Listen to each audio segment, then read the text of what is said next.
Okay, going to be testing this remote control helicopter here today, made by, I think it's Syma or something like that. So let's just see how it flies. Let's just see how it goes. Fresh out of the box.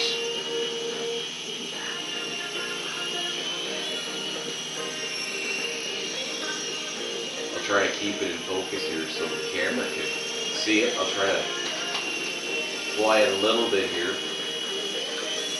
Oh, better not hit the cupboards. Now I'll bring it towards me. So there you go. Not a bad little toy for 40 bucks. And guess where I bought it? Canadian Tire.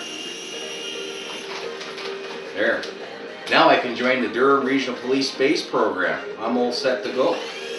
Yeah. I hear it's an adventure. One more round here, I guess. It'll charges up on your computer so you don't have to buy batteries for it. This is nice. Fly about, box says 5 minutes or something.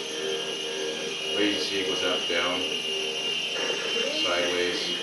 Great for indoor use on a rainy day. There you go. Just waiting to go to court here. All this conspiracy stuff going on. There you go. That's flying a, what is it, a Syma? It's a Syma helicopter. There you go. Indoor use.